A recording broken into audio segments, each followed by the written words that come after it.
नमस्कार, इशारों इशारों में आपका स्वागत है। मैं हूं संकेत उपाध्याय। अब अगर आप आज ये सोच रहे हैं मैं लैपटॉप यहाँ के बजाय यहाँ लेके क्यों बैठा हूँ, तो उसका कारण ये है कि आज एक खबर ऐसी है असम के बारे में। और असम के संदर्भ में जब आप बात करते हैं तो क्योंकि आम तौर से उस पर चर्चा नहीं होती, जो कि बड़ी गलत बात है, होनी चाहिए। तो इस वजह से एकदम बाय हार्ट और फिंगर टिप्स पे जानकारी नहीं होती, तो रिसर्च की और प्रॉपर रिसर्च की बड़ी ज़रूरत है। तो हम असम के संदर्भ में बात कर रहे हैं, और असम के संदर्भ में भारतीय जनता पार्टी का मुख्य रूप से उनका जो चैलेंजर है या उनका ओपोनेंट है जिनसे वो लड़ेंगे, वो है कांग्रेस पार्टी नहीं, बीजेपी के अपने अंदर के कैलकुलेशन के हिसाब से वो बदरुद्दीन अजमल हैं। अजमल फैक्टर जो है वो भारतीय जनता पार्टी के लिए एक तरीके का सिरदर्द बनता चला जा रहा है असम में। अब कल एनडीटीवी में हमने एक खबर दिखाई थी जिसमें हमने ये बताया था कि किस तरीके से बदरुद्दीन अजमल फैक्टर, जो कि लोअर असम में जिसका बड़ा ज़बरदस्त प्रभाव होगा, उससे निपटने के लिए, क्योंकि बीजेपी की इंटरनल कैलकुलेशन में उन्होंने ये पाया कि हो सकता है फ़र्क पड़े, और फ़र्क पड़ेगा तो फिर आप उसकी भरपाई कहाँ से करेंगे।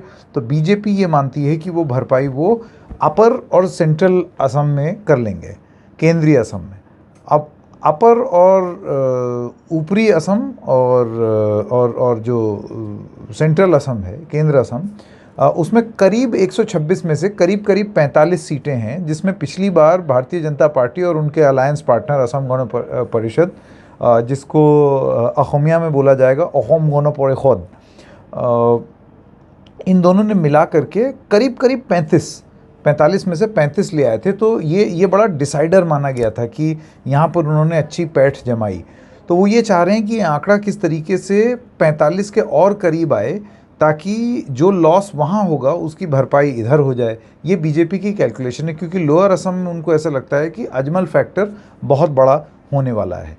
अब आइए आपको बताते हैं, आज प्रधानमंत्री, क्योंकि वहाँ करीमगंज में थे, उन्होंने तमाम चीज़ें बोली, बराक वैली के बारे में बताया। उन्होंने बोला कि ये बीजेपी का एंट्री पॉइंट होगा असम में, कांग्रेस का कोई नेता नहीं है, कोई पॉलिसी नहीं है।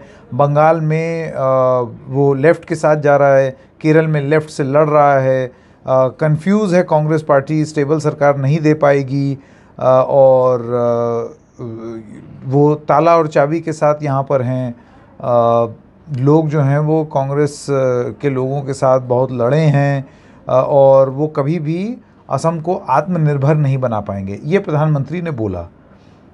आप देखिए कि अपनी पूरी स्पीच में उन्होंने एक बार भी अजमल फैक्टर का जिक्र नहीं किया, और या उस तरीके से जिक्र नहीं किया जिस तरीके से उल्लेख भारतीय जनता पार्टी के बाकी सारे नेता कर रहे हैं।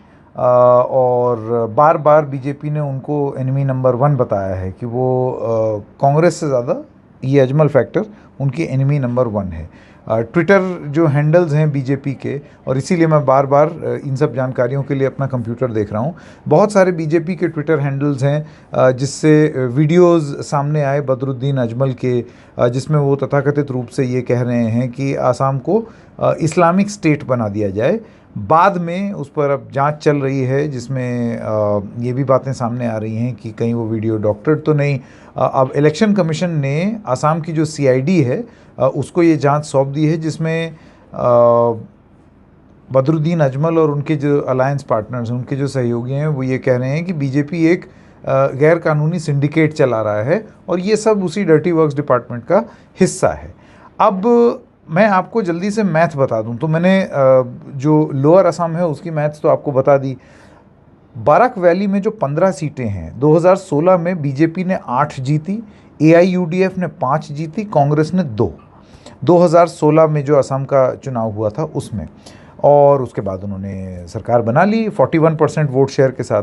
कांग्रेस को सिर्फ 31% वोट शेयर मिले थे, एआईयूडीएफ को सिर्फ 13% वोट शेयर मिले थे। तो जाहिर सी बात है कि जब भारतीय जनता पार्टी को 41% वोट शेयर मिला, और कांग्रेस और एआईयूडीएफ के 31 और 13 बट गए, उसका फ़ायदा भारतीय जनता पार्टी को हुआ। इस बार एआईयूडीएफ और कांग्रेस अगर एक दूसरे को अपना वोट ट्रांसफ़र कर दें, तो ये बराक वैली में एक चुनौती बन सकती है भारतीय जनता पार्टी के लिए, कि हो सकता है उस तरीके का वोट शेयर ना आए। तो ये भी उनके कैलकुलेशन में एक बहुत बड़ा फैक्टर है। तो ये जो महागठजोड़ हुआ है, जिसको महाजोथ कहते हैं असम में, तो वो उसका ये फैक्टर है लोअर असम के रीजन में। और बदरुद्दीन अजमल जो हैं वो क्या कहते हैं इस बारे में, आइए आपको वो बता दें। उनका ये कहना है, और वो बार बार ये फैक्टर खुद समझा रहे हैं, खुद अपनी ज़बानी समझा रहे हैं जो वो तमाम इंटरव्यू देते हैं। उसमें उनका ये कहना है कि मैं बीजेपी का टारगेट हूँ और इस वजह से वो मुझको ख़त्म करना चाहते हैं। तभी आप देखते हैं कि मतलब वो पूरी स्ट्रेटजी ये है असम में कि कैसे अजमल को टारगेट करो। फिर वो कहते हैं कि वो जानते हैं कि मेरे पास 35% वोट पर कंट्रोल है, इस वजह से उनको असली दिक्कत हो रही है। क्योंकि अगर वो मेरे हिसाब से चला, खुद बोल रहे हैं, अगर मेरे हिसाब से चला तो वो सत्ता में नहीं रहेंगे, और मैं वोट्स जो हैं वो अपने अलायंस के फेवर में कर सकता हूँ। तो क्या ये है जो बीजेपी की सबसे बड़ी चुनौती बन करके आ रही है? कांग्रेस अपने आप में नहीं, लेकिन ये जो अजमल फैक्टर है, क्या ये एक बहुत बड़ा फैक्टर बनने जा रहा है? देखिए, बीजेपी को, और जो हमने विश्लेषण किया, हमारे सहयोगी हैं रत्नदीप चौधरी, जिनके जानकारी के आधार पर हम ये एनालिसिस कर रहे हैं, उनका ये मानना है कि एक चीज़ जो फ़ायदा बीजेपी अपने आप को देख सकती है, ख़ास तौर से मुस्लिम वोटर्स के संदर्भ में, वो ये है कि जो 5% ऐसे मुसलमान बताए जाते हैं असम में, जो कि अपने आप को बहुत ज़्यादा अजमल से एसोसिएट करके नहीं देखते। वो अपने आप को मतलब अलग अपने हिसाब से फ़ैसला लेते हैं। तो इन 5% अगर ये जुड़ जाएं भारतीय जनता पार्टी के साथ, और जो सर्बानंद सोनोवाल की जो सरकार है, उनकी जो स्कीम आई थी, उन स्कीमों से लाभार्थी जो लोग रहे हैं मुसलमान समुदाय के, अगर वो बीजेपी की ओर स्विंग कर जाएं तो शायद बीजेपी का चांस बन सकता है, क्योंकि अपने जो ट्रेडिशनल वोट हैं, हिंदू वोट, और साथ में ये थोड़े से वोट। एक और बड़ी वहाँ हवा उड़ी हुई है, लेकिन ये कहीं सुनी बातें हैं, इसमें कुछ कह नहीं सकते। वो ये कि ये भी हो सकता है कि भारतीय जनता पार्टी CAA के प्रति कुछ कदम उठा ले जब 2 फेज़ ख़त्म हो जाएं, और तीसरे फेज़ के एकदम पहले, ताकि जो वोट डिवीज़न है वो भारतीय जनता पार्टी के फेवर में हो जाए। लेकिन देखिए, सीधी सी बात है, जितने लोग उतनी बातें। राजनीति का तो यही है, और राजनीति चकल्लस जो होती है एक राज्य में, वो इसी तरीके से होती है। मुझे लगता है ऐसा हो जाएगा, मुझे लगता है वैसा हो जाएगा, और शायद एक राजनीतिक माहौल में, जब चुनावी माहौल बना है, तो उसमें मज़ा भी इसी बात का है, जो लोग तरह तरह की बातें करें, तरह तरह की अटकलें लगाएं। बहरहाल ये अभी सत्यता नहीं है, इस वजह से इसको अटकलों की तरह ही देखना चाहिए।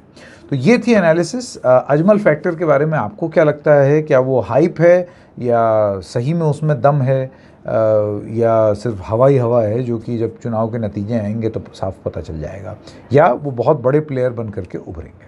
तो आज इशारों में बस इतना ही। हम फिर मिलेंगे किसी और मुद्दे के साथ। तब तक के लिए नमस्कार।